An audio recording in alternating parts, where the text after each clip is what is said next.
What is up, guys? Howard, brother. I Yeah. think we're I think we're up and running, buddy. Are we live? We are. How is it that we're live right now? Where's my producer? Where's my Ernie? Dog, what's up, brother? Yep, good to go. All right, take us out, Howard. All right. Well, there we go. Damn. All right. Welcome in, everybody. Welcome to another episode of Alarm Fantasy Football. No countdown, no nothing. But here you go. From the lightning round into Alarm Fantasy Football, Britt Flinn, Andrew Cooper. What's going on, guys? How are we today? Fantastic. Jumping from lightning round into here, and this is one of my favorite segments, the Target Totem Pole segment. And then after this, I'm popping on with the guys over at Fantasy Pros, talk a little tight end. But dude, so pumped for the Target Totem Pole today. Britt, how you doing? I think it's great. You think what's great? The totem pole. I'm really excited to talk about it because I saw a little preview because that's what happens when you have backstage access and backstage passes. And I'm really stoked to talk about it. Oh, Dustin, that is a horrible comment there in the chat. I am dude. Come on now. That's he just said, now you just didn't making me sad. strike me that. Now you're just making me sad. All right, yes, the Target Totem Pole, that is what we are going to be talking about today. It is part of the Fantasy Alarm and NFL Draft Guide. If you guys haven't gotten yourselves a copy of that draft guide, well, get your asses over to fantasyalarm.com/draft guide. You can buy that sucker on its own for $26.99.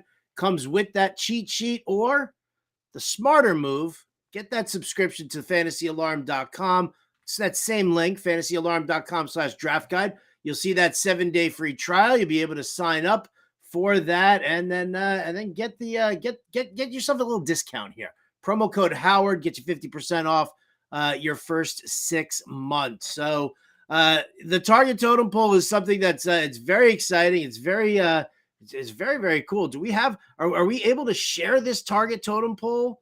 Yes. With the crowd. I don't want to get to it just yet, but yes, I want to when the time comes, I can pull it up. I'll do my best to zoom in where when we're talking about certain teams, and we'll see how it looks. But yeah, I can get it up there. We're gonna throw it right perfect. Up. Good. We will get to all of that and just and Cooper lead us through that whole segment because that's actually going to take up the majority of the show. Before we get to the introduction of what that Target Totem Pole is, obviously, we want to stay on top of all the latest news. Everybody's going to be starting up their drafts, their best ball drafting right now. Scott Fishbowl drafts actually start this weekend. I think the Buffalo draft that starts live on Friday. I'm hosting the Saturday ones in San Francisco, and I think there are a couple of others going on all around the place. So, got to make sure that you guys are on top of everything that's going on here.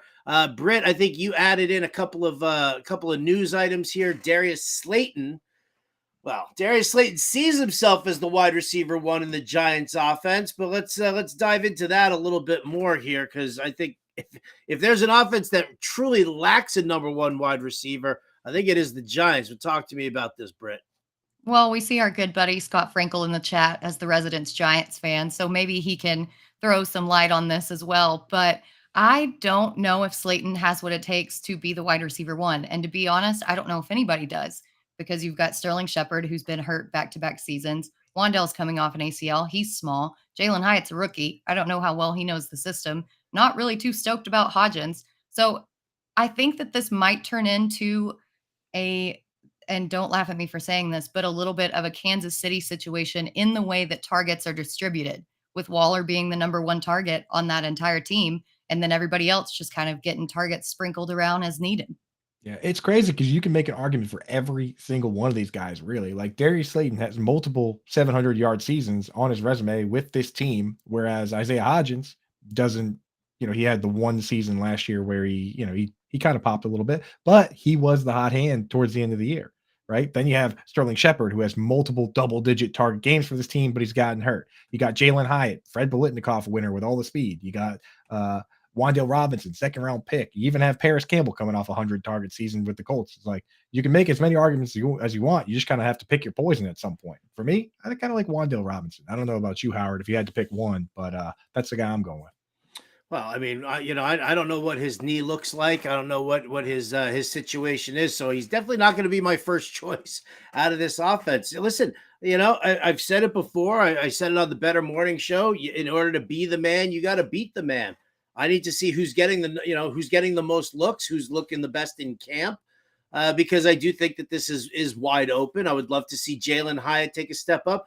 I think Isaiah Hodgins, to me, you can't turn around and say that he's not the team's number one right now, because he closed out the season as the number one, and they didn't bring in anybody. I mean, Darren Waller, fine, he's going to be the target monger tight end, but they didn't bring in anybody to help out here. And there's not, I mean, Paris Campbell, and we all know that Paris Campbell is not a number one wide receiver.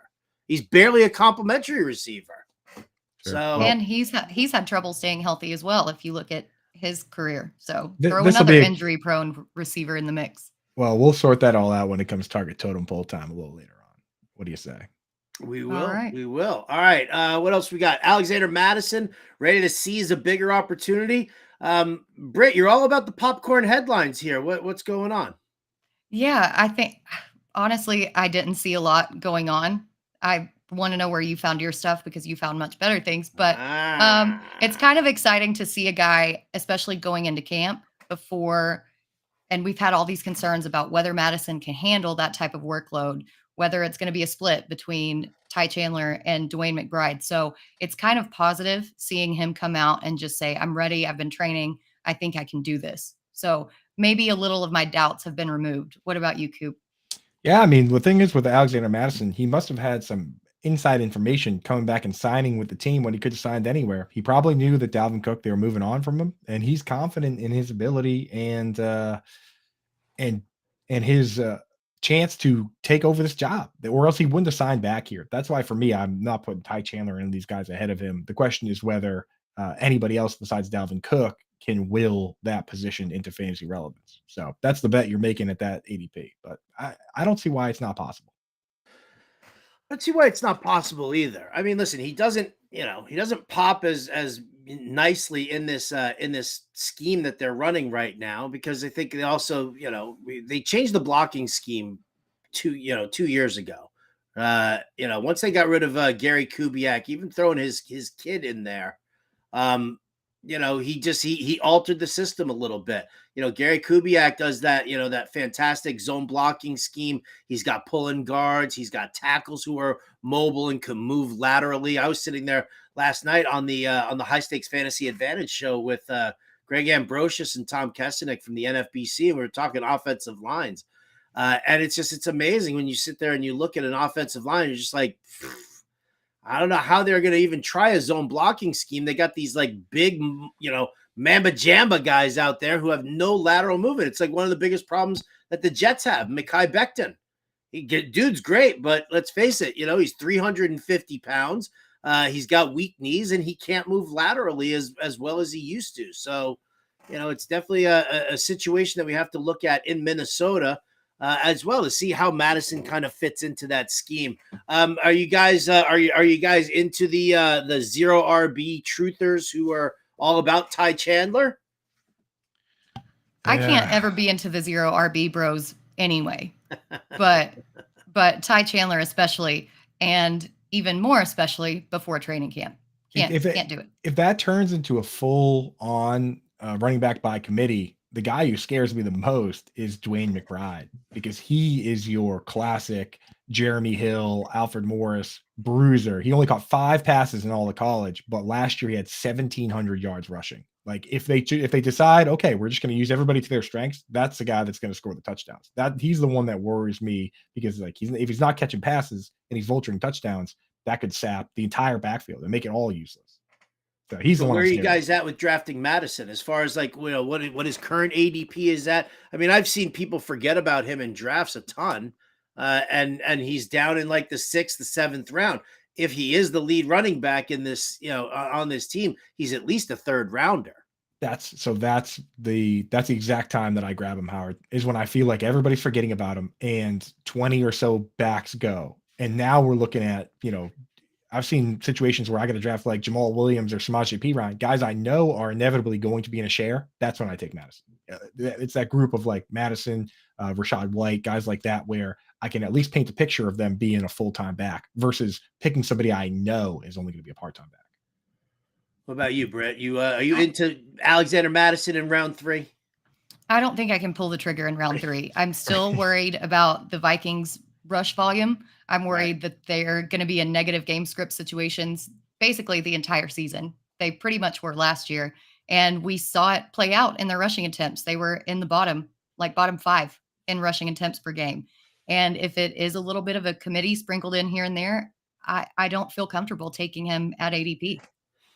Okay. Another running back who's in the news right now is kind of not being ignored, but he's obviously not being taken all that seriously as a fantasy commodity. That's Rashad White from the Tampa Bay Buccaneers. Now, White came out today and said that he set a goal to be the team's first 1,000-yard rusher since the muscle hamster Doug Martin did it in 2015. I'm not going to say that he can't do it. I'd like to see if Canales is really going to give him that kind of volume. I mean, did we not just sit there and rebuild and revamp that entire Tampa Bay offensive line to protect Tom Brady? Didn't we make, key draft picks to make that happen? I mean, are we in on Rashad White? Should we be in on Rashad White? I'm in. Like, so for me, I love Miles Sanders. The moment he goes, there's 3 guys I look at. One, Alexander Madison's part of that group. Another one, James Conner, where I just say, hey, they are clearly tanking, going through a bridge year. They're not adding pieces. They're not adding. They have no reason to sign running backs right now while they're short-term assets while they're going through this bridge year. So why can't James Conner be the guy? And Rashad White is another one where it's the same situation. If they really aren't going to bring back Leonard Fournette or bring in a Kareem Hunt, I just look around and I say, who else is it going to be? Chase Edmonds? Chase Edmonds is a cast off from a running back by committee last year team. Like, right. Yeah, I mean, sign me up for Rashad White. Brett, are you in? Cast off from 2 teams because he signed with the Broncos, and they still didn't want him. He told the Broncos. He went to Miami, and he got traded away from Miami to Denver. It was terrible. He told the Broncos he would take less money. He said, "I'll take less money," and they said, "Nope, you're gone." So, and that's how you know that it's bad. But yeah, I'm in on Rashad White, but I'm in on him for different reasons. I don't think he's terribly efficient. Last year, he had a 3.7 yards per carry average. And even if you did rebuild that offensive line, how much are they going to respect the pass, or are they going to stack the box? And that's what worries me about his pure rushing ability. Why I like him is because his pass catching ability. I think that Baker is going to be dump off city there. And I think he's in line for a ton of targets and a ton of passes. And when that happens, that's where his efficiency comes from. So I don't think he's going to be a 1,000-yard rusher, but he'll produce in other ways. So, well, all right. I mean, so we're saying Keyshawn Vaughn, who, obviously he's been kind of sitting idle, isn't going to be that pass catching back. They're going to let Rashad White be that every down guy. I think so. Yeah, I think they almost have to. Yeah, Keyshawn Vaughn had every opportunity to carve out a role during that period there. Tom Brady was like, I hate this kid. I hate rookies. Don't waste my time with him. He did not have a fair shake. But in the current depth chart, he's behind Chase Edmonds right now. He got COVID, and Bruce Arians just buried him under the doghouse as a rookie, right? Like, how dare you get sick? That's such a Bruce Arians thing. But the thing is, like, he was there last year, and Rashad White ended up being the guy. I mean, it's tough. I guess it could be Tom Brady. We'll have to see, but I don't know. I believe in Rashad White. When in doubt, blame Tom Brady. That's my philosophy. All right, let's stay with the running backs. I don't care about that picture. Why don't you just sit in front of that picture there? I have a better time. I have a better time looking at the little unicorn that you got, trapped in that poor basket of yours over the door. Yeah. After the show, I do just turn around and I look at Tom Brady until the next show. That is what I do during the day. Really? What a horrible existence. It's how you get ready for it. It's how you get fired up for these takes, man. Are you sure you're looking at a picture of Tom Brady and it's not like Kevin Bacon kind of transposed onto it? So if you look at it long enough, it does look like that. You gotta make it's like one of those pictures where you have to like look through it and make your eyes like really fuzzy, and all of a sudden you see Kevin Bacon coming out of Tom Brady's face. Hey, if anyone can make one of those, please send it to me. I'll send you my address. DM me on Twitter. Activate Fiasco. Britt, I'm staying with the running backs here. Rumor mill keeps churning. Coop, if you move your cursor in that dock one more time that I have to kind of see it flashing on the screen, I'm literally going to reach in through this camera and I'm going to choke the life out of you. I'm just going to say it right now. Okay, no more clicking. Britt, running backs. We're still hearing the rumor mill churning right now about Dalvin Cook. For whatever reason, Jeremy Fowler from ESPN says that the Jets have quote unquote done their homework on free agent Dalvin Cook. The reason that I put this in here, I mean, obviously I think Dalvin Cook would be a great 1-year fit for the Jets, but I put it in here because the Jets, they started off as a favorite to get Dalvin Cook, and it was like plus 600. And now all of a sudden you see Miami at plus 125 being the favorite to land Dalvin Cook. Why is this story coming out? Surely Jeremy Fowler has other things that he can report on, can talk about. Like, does that kind of give you a little, kind of questioning whether or not if somebody from the Jets organization is now all of a sudden chirping a little bit, saying we're still in on Dalvin Cook. We're still looking at him. Well, you talk about my popcorn headlines. This one, they've done their homework. Everybody's done their homework on Dalvin Cook. Come on. But no, I think that the Jets re-entered the conversation because of the anonymous offer that was made, which we all know was by Miami, and the fact that he didn't take it immediately. So I think that if the Jets were initially the favorites and were the second favorites behind Miami, that they can probably pay him a little bit more. And if they do, then they're going to take him. I'm not sure how that's going to shake out, but honestly, bringing in another weapon for Aaron Rodgers while Breece Hall gets better from that knee, that's not a bad thing. The AFC East is stacked, and you need every single weapon that you can get. And what makes it even sweeter, if you can pry him away from a team that was the favorite to get him, just icing on the cake. Coop, what do you think? I mean, with the done your homework comments with a player like this right now, with what's going on off the field with him, I think it relates to situations that we've seen where teams sign these guys without having done their homework. And the Patriots that actually did this themselves when they signed Antonio Brown after he got released without figuring out all the stuff going on behind the scenes. And sure enough, he plays one game and then all this stuff comes out and they have to release him because of the off the field stuff. With Dalvin Cook, he's got this domestic situation going on where, based on the homework I've done, he got sued, then he countersued, and over the last couple months, things have really swung in his favor. So I think when Jeremy Fowler comes out and says that they've done their homework, he's basically saying, hey, the Jets and these teams, they've looked at what's going on, and that's not a problem. So that's not holding back this situation, and it's very possible. They're trying to get out in front of it and say, hey, by the way, we're not just doing this as a hasty decision. We've done the behind the scenes work that needs to be done to make sure this guy is actually going to, stay on the field and play football, and this stuff isn't going to be a problem. So I think that's what the done your homework part is related to a guy like this. All right, well, I'll still keep my fingers crossed for a little Dalvin Cook and Jet Green because I'm just not buying the whole Breece Hall situation. One more news item here, and this one, here we go. This is the bane of everybody's existence.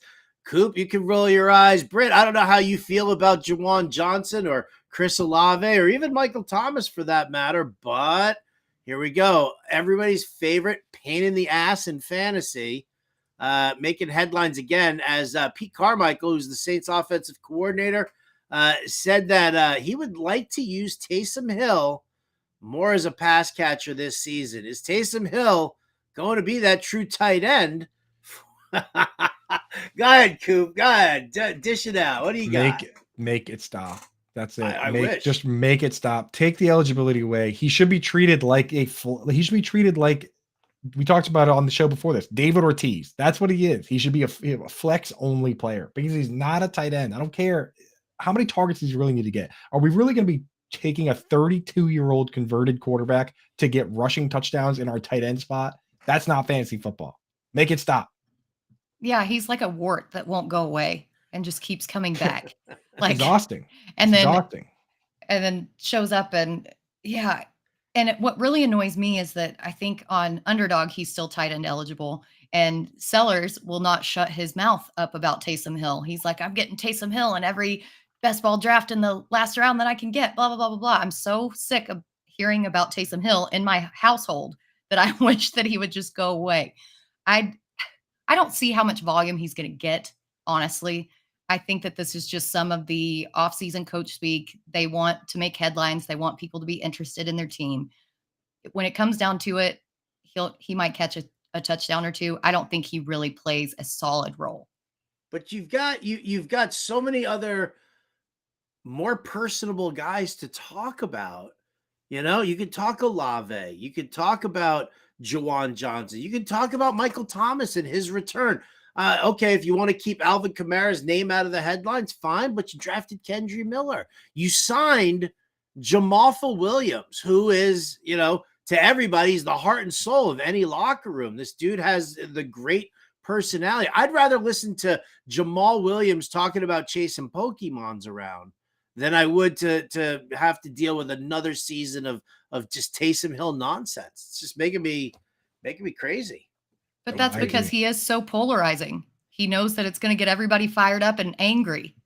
And anger is the strongest of emotions. And that's what gets us going. That's how Twitter works, everyone. Oh, in a nutshell. And right on cue, sellers in the chat with Taysom Hill and 5 exclamation marks. Yeah, so, well, go over way to stay on brand.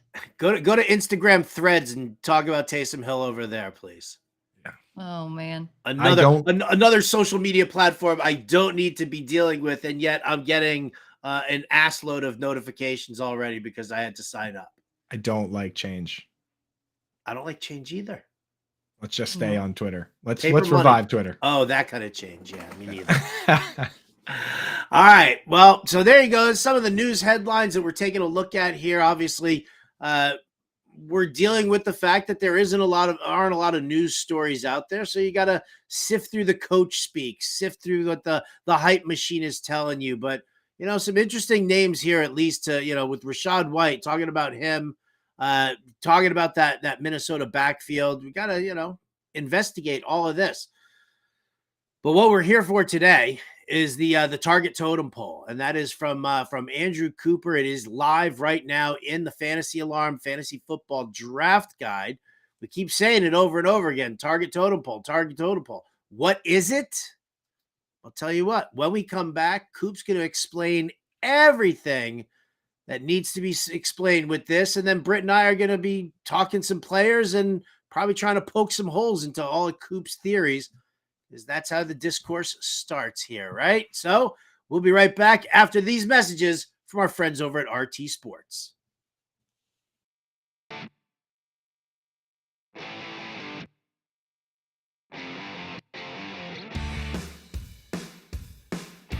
My first bust is going to be Davante Adams. There's 2 reasons why I'm going to be avoiding him. One, his age, and one, his QB situation. First off, his age. He's going to be turning 31 this year. There's only 2 wide receivers in all of football that are 31 or older and having production like top tier production in the top 50 wide receiver rankings, and that's DeAndre Hopkins and Keenan Allen. Those are the only 2 wide receivers that are older than him ranked in the top 50, and both of those have been struggling with injuries. So the injury bug might be coming towards Davante Adams just with that age, so that's definitely a concern for me. And then his second situation is with the QB, with Derek Carr being gone and Jimmy Garoppolo taking over. Garoppolo doesn't target downfield as much. He's more of those quick, short passes, release the ball quickly. So that's definitely a concern for Adams, especially with he relies so much what he did in Green Bay with his touchdowns. And he's currently being drafted at 17 for his ADP, so that's a bit too high of a price for me to pay for him. Yeah, definitely a high price if you want to get Adams. I can totally understand why you'd be fading him. I actually have a former teammate of Adams as my first bust, and that is New York Giants tight end Darren Waller. He was dealt to the Giants this offseason, takes over as their starting tight end. My issue with Waller is he just can't stay healthy. He's played just 20 games the last 2 seasons because of various injuries. Now he moves to a new offense, an offense that's not going to throw quite as much as Las Vegas did. I think he could see less targets. Waller might still have a decent season, but I'm expecting his numbers to be up and down, especially compared to past years, and I just have a hard time expecting consistency from him in a move to a new offense, and with his injury issues of the past. I'm just letting somebody else deal with him. I don't think he's worth the risk.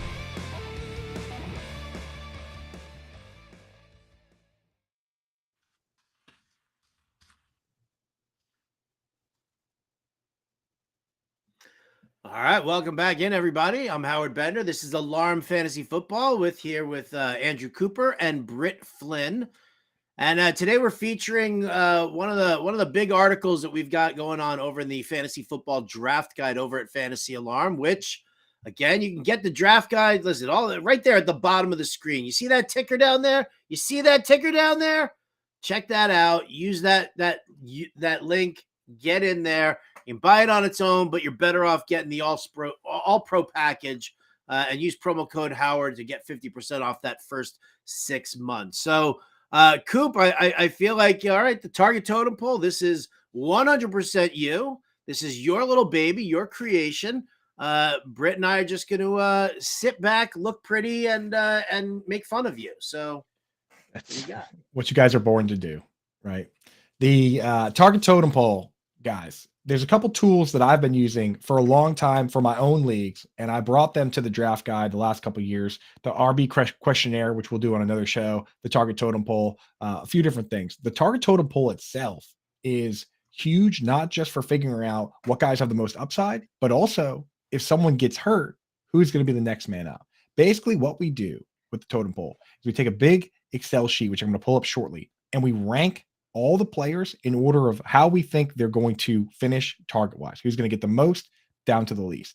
Then we take those guys and color code them based on different thresholds, right? So blue guys are going to be 120 plus locked in guys. Like Justin Jefferson, he'll be blue because we know he's going to get 120 targets, right?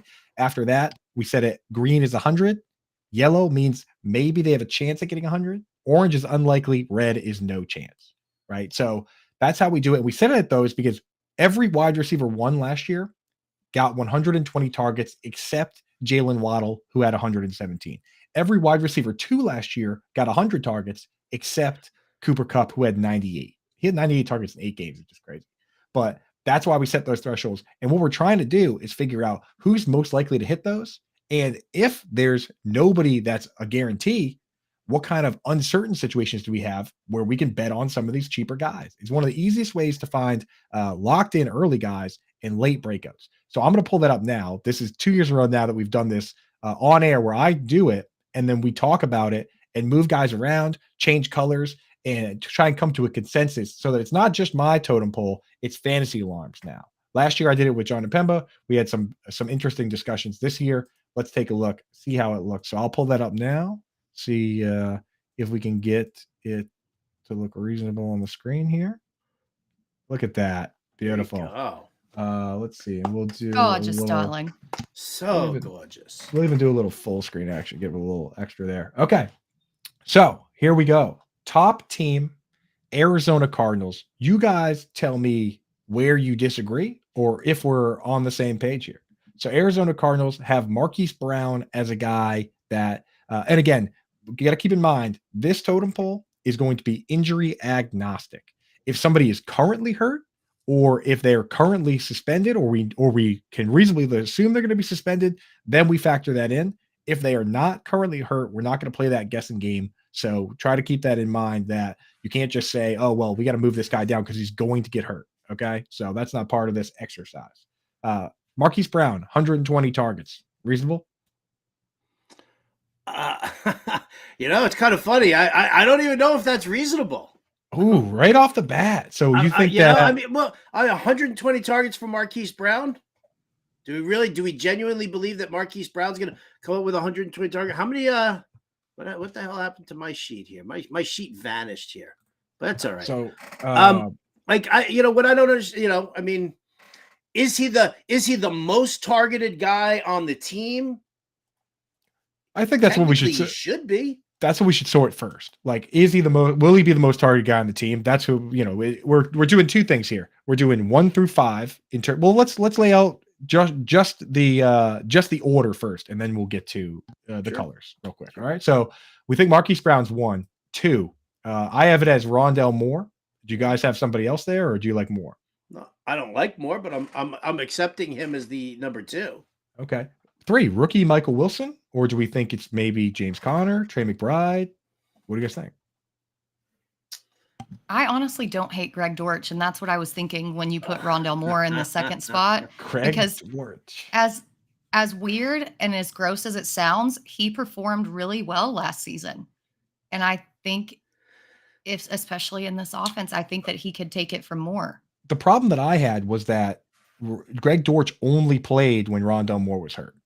In the games where Rondell Moore was playing, he was off to the side. So it's and when Rondell Moore came back, you look at Greg Dortch's numbers and they kind of tanked. I know it's a new coach now, so he could do whatever he wanted, but it seemed to me like he was more of a next man up than he was like they didn't play at the same time. That's why it's almost like I have one on. If we're gonna put Greg Dortch on, we almost have to take Rondell Moore off. They're the same player, but I think that he looked better when he was on the field than Rondell Moore did. That Yeah. I don't know. When I was going through, I was pulling up yards per route run, all those numbers, and it kind of for me it was more. But I don't mind putting Dortch as one of the next couple guys, perhaps. But I don't mind putting Dortch in front of Michael Wilson. Okay. You know, we're not Yeah. 100% sure about him. I don't mind doing that. Okay, so we'll put Greg that's- Dortch here. That's why it's so difficult on this team too, because one, we have quarterback uncertainty. Right. We don't know how efficient that offense is going to be and how many targets they're going to have to go around in the first place. So just makes parsing it out really difficult. Yeah. So in that sense, I would be willing to just take the tight ends and the fact that there's two and kind of wash them out and take them off completely because we only go 5 deep and maybe go Michael Wilson as a wild card to potentially get because you don't want to move anybody that could be a wild card off the sheet entirely, right? So like Michael Wilson, he's getting a lot of steam. He could potentially come out and start right away at split end for this team. He could play the DeAndre Hopkins role. So he's the only guy on the team that if you take Rondell Moore, Marquise Brown, and Greg Dortch, Michael Wilson has 4 inches and 30 pounds on every single one of them. That's talking about the closest one. He's got like 50 pounds on Rondell Moore, right? So he's clearly the biggest guy on the squad. I personally believe that there's a real chance that he is a starting split end from day one. That's why I want him on here somewhere. So maybe take him out and put James Conner at 5. You guys feel all right with that? Yeah, I definitely like Connor better. I think, again, with that quarterback uncertainty, there's going to be a lot of pressure, not a lot of time in the pocket, a lot of dump downs.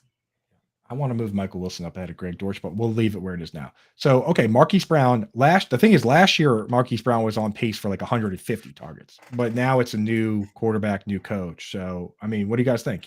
Listen, I don't want to you did the work. You put that in. I'm not sitting here. I mean, listen, this is not a team whose passing game I'm, even remotely targeting in fantasy, and nor do I think anybody out there should be targeting these guys as anything more than maybe like bye-week filler. So I don't want to change up the color scheme that you got over here. And, right. I think the important thing to note is, all right, this is where you believe Marquise Brown, his level is. So for anybody drafting him, this is the assumption of what he should be getting in targets. And then this is the way the pecking order goes for the rest of the team. Right. And that's the beautiful thing about this is that nobody knows for sure. So, when you pull up this article, hopefully they're pulling up this video and they go through and somebody might say, hey, I like what Coop said about Michael Wilson. I'm going to draft him. Or they might say, hey, I like what Britt said about Greg Dortch. So I'll move him ahead. If you really want to take it seriously, make one of these yourself at home. Everybody out there listening. So anyway, absolutely. Enough with the Cardinals. Let's move on to the Falcons. Here, well, you know what? I mean, listen, Coop, we're only here. We're not here for past 3:00 in the afternoon. So we're not going to be able to go through all of these teams. I think what we should be doing is let's pay attention to the teams that have that uncertainty. Well, the Cardinals are an easy one. The thing is, with the Falcons, we can kind of just blow right through them because I think all of us believe the top 2 targets are Drake London and Pitts, right? Yeah, it is what it is. And then it's Bijan, and who cares? So the Falcons are done. Like we don't need to. Some of them are going to have a deeper discussion, right? Yeah, absolutely. I'd rather go down to the Panthers right now and talk about how you've got Thielen listed over there as the number 1 target, followed by Mingo and then Chark. I find that to be interesting. Explain that. I mean, so the way I look at it, we have to, when we have these uncertain situations, brand new coach, brand new quarterback, all 3 of these players are also new to the team. You have to look at the off-field indicators, honestly, where if you're going to make arguments, one of these players historically has been the better player. including last year, where he had over 100 targets, even playing alongside Justin Jefferson and TJ Hawkinson. He got paid the most by the team on a multi-year deal, right? And you look at what Chark got paid, you look at what Mingo, he's a second round pick, but he's a rookie.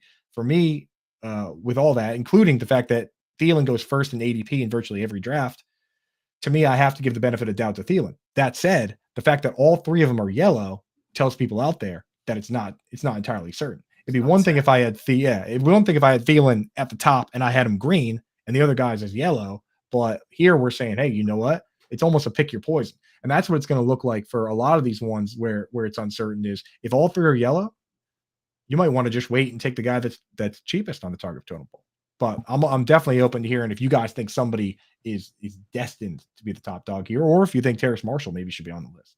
I know sellers would love to see that. Yeah, the Terrace Marshall hype, I just can't buy Can't it. do it. I know that he's basically free in drafts, but we haven't seen anything from him over the past 2 seasons, and I don't really think, unless there's injuries, that we're going to see anything from him this year.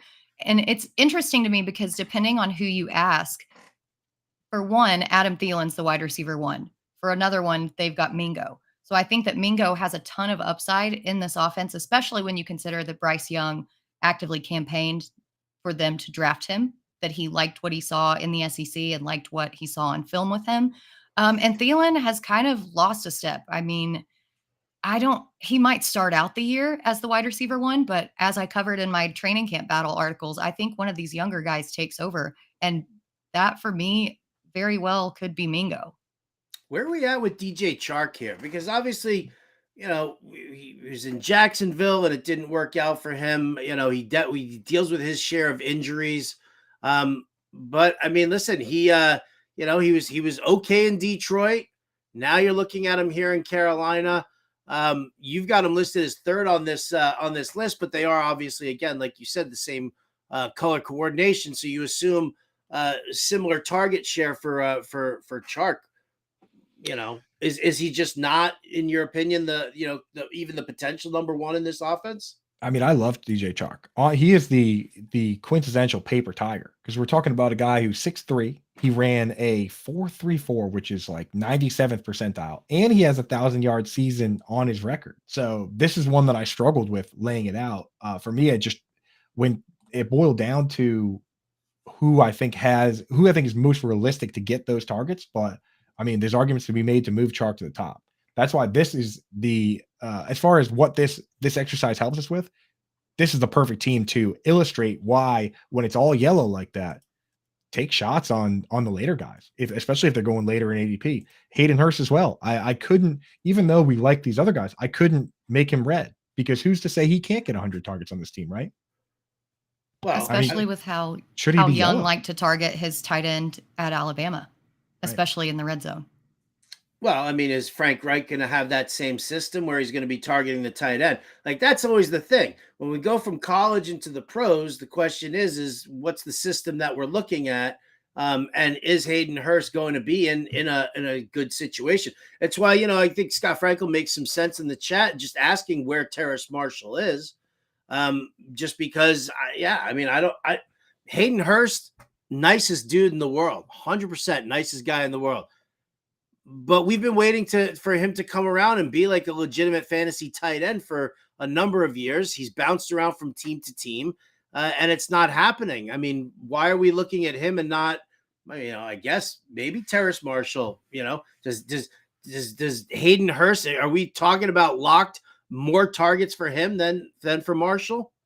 So the reason I have it set up this way is that a lot of times it boils down to snaps, where there are oftentimes teams have better pass catchers in a vacuum on the roster, but they have a tight end who's just playing more snaps. Like this team, unless we think they're going to go full air raid and run 4 wide receiver sets, there's just not enough snaps for all 3 guys. So I'd honestly be more willing to take a wide receiver off if you want Terrace Marshall on. But we looked at what Frank Wright did in terms of screens and the fact that once Nick Sirianni was gone, Jonathan Taylor was on pace for like 70 targets.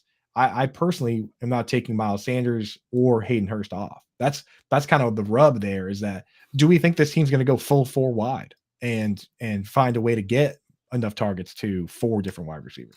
I'm not saying it's full four wide as much as it is, more rotating Rotation. guys in and out.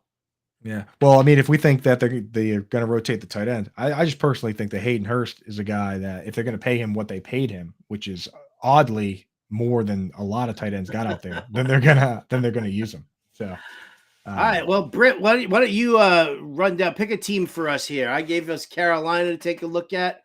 Who do you want to eyeball? And don't say Dallas. No, I was actually going to go with Denver because you and I have had some conversations about Jerry Jeudy and Cortland Sutton and who's going to be the number one guy there. You seem to think that it's Sutton because of how Sean Payton has operated his offense through the X receiver in the past and a tight end.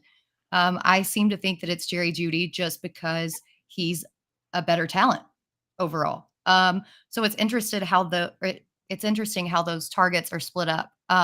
So what do you think about? Just go in a little bit more on why you think that Cortland Sutton should be above Jerry Jeudy. you talking to Howard or to me? Because I have Judy ahead. To Howard. Yeah, I'm the only one who thinks that Cortland Sutton is getting overlooked in a ton of drafts right now because he's the X receiver. That's what Joe Lombardi does. He forces targets to his X receiver. Even with Keenan Allen being a huge security blanket for Justin Herbert, we all know that Mike Williams saw a major uptick in targets. So it went from Michael Thomas in New Orleans to Mike Williams in Los Angeles, and now you've got Cortland Sutton as the X receiver. Jeudy thrives in the slot. You've got him listed as slot and flanker. I think that Cortland Sutton as the X receiver he's just going to see a ton of targets. I mean, Coop's got him kind of balanced here, Jeudy and Sutton. And I'm okay with that, if you're going to assess what's going to happen. But, do I think that there's enough of a difference to warrant like a 3-round separation between these guys in drafts? Not at all. So I will bypass Jeudy to take Sutton at a much bigger discount. And that's the beauty of this sheet when you set it up, especially if you do it yourself and set it up the way that you believe. Because when I look at this, like I have Jeudy, for those that might have trouble seeing or are colorblind, I have Jeudy as green, Sutton as green, and then Dulcich as yellow, which to me says Jeudy is likely, Sutton likely, Dulcich, it's possible. If I had Jeudy at blue, like if you look at ADP and what Howard points out that Judy's going 3 rounds before Sutton, ADP would suggest that Jeudy should be blue and Sutton should be green and the Dulcich should be a maybe. Right. So me personally, if I set it up this way, that ipso facto says that Sutton at ADP should be a value. And that's why this helps me and should hopefully help our readers and listeners try and visualize what they think is possible, what they think is realistic, and then act on it based on ADP. So just the fact that Howard in his chart might have Sutton as the 1, and in that case, you're drafting Sutton in every league. But with mine, the way it's set up, it says, hey, maybe you take stabs on Jeudy, but Sutton becomes a value at ADP. And it also acknowledges that, hey, maybe Greg Dulcich is a guy in this new offense, and he has a chance. But everybody else outside of that, if you have 3 guys that are showing up as green or yellow, everybody else to me has to be orange, in which case I don't really understand why people are drafting so much Tim Patrick. That scheme has never made sense to me. Are you guys taking him at all at any point? I mean, it's kind of tough. That's one of those coach speak things that, popcorn headline, it's the off season, it's slow. They need somebody to talk about them and their team. There's no way that I believe that Tim Patrick is going to start or have a better season than either of those 2 guys. I want to hear the argument from Britt on Jeudy over Sutton. I think it's valid, worth discussion. Here. So mine is more centered around how inaccurate Russell Wilson was throwing the ball downfield. And I think that Sean Payton is going to kind of reel him in and get his fundamentals back to where they need to be. And with Jeudy working out of the slot, I think that he absorbs most of that work. I also think he's a little bit better of an athlete. I saw some not so good stuff on Cortland Sutton on film last year, but it is a really thin line. I could see either one happening, but I just think that the passes are going to be shorter to avoid those downfield interceptions. Now, Britt, correct me if I'm wrong, but if you were doing this chart, you would actually either have Dulcich at 2 or you'd have both him and Sutton the same color. Is that not how you feel about this offense to a certain degree? Yeah, exactly. I Yeah. think I would have him and Sutton as the same color because there still is some uncertainty with how they're going to utilize. We've seen with one receiver and one tight end in the past, but it could very well be two receivers. We don't know until training camp happens. Well, luckily for the sake of this discussion, it's 2 versus 1, and we're leaving it the way it is. Scott Frankel in I wasn't asking you to change it, man. I mean, listen, that's again, that's one of the things. If I were doing the sleeper article, the top 10 sleeper article, I would have had Cortland Sutton in there because of my belief of what it is. But he wasn't in there, and that's not it's not a knock. Like, that's the thing, is that, you know, there are so many people who jump into fantasy, and this is why I absolutely hate Twitter, and this is why I absolutely hate putting all this stuff on social media, because you can't state your opinion on something without somebody just coming right in and just shitting all over you because you've ranked their favorite player too low, or you're not giving their favorite team enough of a look. And I think that's, you know, so for me to have an opinion as to how I would do this, I think the takeaway for everybody out there is read the information, read the article, look at what Coop has to say, go back, read my article on systems, and then build your own. Like, that's what we're doing here. We're not doing this, and this is always one of my big hangups also, is that people just want to be spoon-fed, cherry picking information, and just be spoon fed that. I had somebody who legit asked me, he was like asking me questions about, you know, he's like in a slow draft and he's asking me dynasty questions and you know, and who should, you know, if I'm looking at these two guys, this is what my build is, where am I going? And like, legit, he asked me if I could log into his team as him and set his queue. Wow. And I was like, ooh, what is that? Like, we're trying to make you we're trying to help you learn to be a better fantasy football player. We're trying to teach you how to digest all this. You know what? I mean, somebody could sit here and just start spewing all this nonsense about ADOT and not give you any context whatsoever. But you hear somebody say ADOT and you think, oh, well, this is important shit right now. I got to, you know, take care of that. No, what we're doing here and what this whole discussion is all about is to help you understand the concepts and help develop your own opinions on it. If you have zero opinion whatsoever, then fine. Then take this chart and work off of that. But, you know, I feel like everybody should have a chart like this and then make some adjustments to it. Same thing with rankings. Exactly. If people out there want a copy of this, DM me on Twitter at Coupe Fiasco. I'll send you a copy and you can tinker with it yourself. But again, then that's why you got to buy the draft guide. You got to show a sale of the draft guide here. Well, I'll send him a blank copy. I'll send him a blank copy. Yeah. Actually, you know what? All of a sudden, Britt, you can't feed sellers tomorrow because Coop's taking food out of your baby's mouth right now. How about this? And message me on the Fantasy Alarm Discord, which is for members only. Message me in Coop's. If you want a copy of this, message me in Coop's Corner. That's where we'll be talking about this. All right. So yeah, but that's the whole idea, is that, like, if I had done this myself without talking to the two of you, I might have, if I had just talked to John and Bemba, I would have had Judy as blue and everybody else as orange. Right. But because we've talked about this, we've seen all the different arguments, and that's what makes such a strong case for drafting other players, right? Because when we go through a team like the Bengals, we all agree, right? Blue, yellow or orange for Tyler Boyd, right? Like, that's what makes those guys such strong players and such strong dynasty assets as well, because you can't really, no one out there is even trying to make the argument that Tyler Boyd is within the top two, right? Or that Irv Smith is within the top two. That's what makes those players so strong. So if you see a team like Tyreek Hill and Jalen Waddle, bing, bang, blue, and you have no argument, move Jalen Waddle up. Same with A.J. Brown and Devonta Smith. This is how last year, if you look at last year's version, which I happen to have right here, we had a lot of those where we were looking at it and saying, hey, like, why aren't we drafting more Tyler Lockett? Why aren't we drafting more, of these guys that are T. Higgins, these guys that are top two targets? So that's the game. That's what we're playing here. One I wanted to ask you guys about, and that Scott Frankel wanted us to talk about in the chat, is Baltimore, right?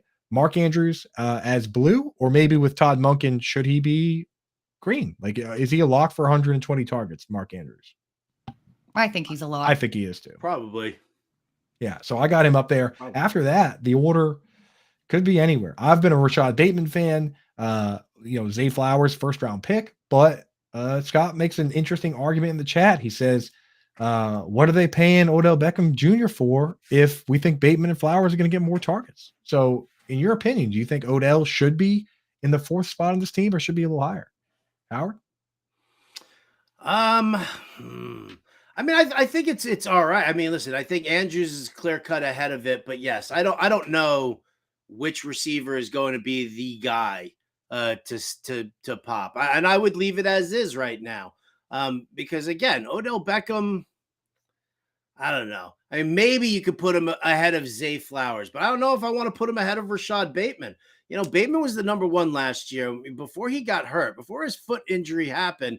I mean, that dude was seeing crazy targets in a run first scheme. He was still seeing crazy targets and he was putting up great numbers. I had him in a couple of leagues and it was absolutely fantastic. So I would, for me, I would leave Bateman there. You could put Odell Beckham right in front of Zay Flowers and swap those two guys out. But I mean, again, I think we're splitting hairs here as we're waiting to see what Monken does as far as who's going to be a favorite of his on the field. Yeah, I'll tell you what, with doing this chart, it's very hard to sit there and recognize what you want to happen versus what you think is going to happen. That's the hard part, because I think a lot of us would lean into the shiny rookie, and at times that can end up being a tiebreaker. I don't know, Brett, what do you think? Yeah, I have Odell over Zay Flowers because even though Monken's coming in here and we know that he's going to pass more, last year the Ravens ran, I think, the 4th most 12 personnel. And I think even with Monken coming in here and with Andrews being that top target, he's going to be the guy out of the slot. It's going to be Rashad Bateman and Odell Beckham on the outside, and then Zay Flowers is going to be the odd man out. Yeah, I had the same. It's not that I have anything against Flowers or his ability, but unless an injury happens to one of the other two, which obviously very well could happen, I think that he's the 4th guy on the team. I'm switching it. It is a good point. And the thing is, the fact that he's yellow doesn't mean, that keeps it on the table draft wise. Howard, one I wanted to ask you about this is one I struggled with personally, was Washington, where I looked at it. Terry McLaurin played 17 games, had exactly 120 targets last year. And then you have Jahan Dotson, Logan Thomas, Curtis Samuel in the mix, the running back. The way I have it set up is I have it McLaurin 1, Dotson 2, Logan Thomas 3, Curtis Samuel 4, Antonio Gibson 5, and I have it McLaurin set for 120, and then everybody else kind of behind that. Or sorry, McLaurin set for 100 to 120. Should he be blue, you think, or is he a lock to get 120 targets in your opinion? I think I'm not going to say he's a lock for it, but I think he does. I think he warrants that. He's the number 1 in this offensive scheme. I would definitely look to him there. Dotson, I would leave it yellow. And then for me, I mean, it's, Logan Thomas versus Curtis Samuel. Who's going to see the most, who's going to see the touches or the targets out of those two guys? I'm not really sure how Eric Bieniemy. I mean, if Eric Bieniemy is going to bring that Chiefs offense over here, is Logan Thomas going to get like a big old Kelsey-like share of the targets? Like, is that going to happen? Happened in 2020. Well, Britt just shook her head. Britt, you know? In 2020, it happened. He was the tight end 3 in fantasy football. Yeah, I don't think that's going to happen this year, though. He's older. He was even talked about being potentially cut in the offseason. I think that Antonio Gibson moves up to that 3rd target. I think that he should be orange. Yeah, I agree with Scott Frankel in the chat. With McKissick gone, I would bet Gibson gets the 3rd most targets on the team. Before he even said that, that's what I was thinking when I was looking at this. So Scott and I can't make him orange though, because you really think there's a chance that he gets 100 targets?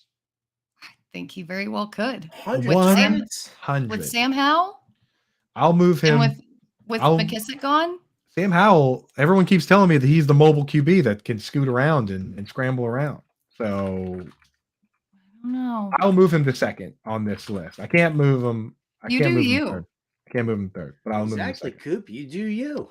Right, but it isn't. But I know if I'm drafted next to Britt, I'm just be like, oh, I'm going to take Antonio Gibson just out of spite. Yeah, that's why I wrote that song for you, Howard. I love spite drafting. Spite drafting is the best. It really is. It truly is, dude. That's why the Boston live draft for Scott Fishbowl, one of my very favorites, because it gets brutal. Let's hit one more real quick. Jacksonville Jaguars, because this one I struggled with. I have Christian Kirk first, but I know John and Pemba's been steaming up Calvin Ridley, then Evan Ingram, Zay Jones, Travis Etienne. As far as the order goes, would you shift any of that order around, or are you guys comfortable with that? I'm comfortable with it, Britt. I think I'm going to put Ridley ahead of Kirk, but it's just by a hair, like the tiniest hair. Yeah. So you can, I mean, so in that case, just leave it as is. Yeah. So I made them both green as, hey, you know what? 100 targets for each should be fine. And the problem with that is once again, puts Ingram on the outside looking in. I'm not going to say it's not possible, but, I'm putting them at yellow and I almost put them at orange. It would have broke my heart to do so, but that's where I'm at. Do you guys think, I mean, is it possible? It's still possible, right? You can't completely rule it out. I'm not Yeah, gonna I mean, rule it out. It's they would have to possible. increase their volume a ton though, and I just don't see that happening. Well, anyway, folks, that's pretty much the time we have for this segment.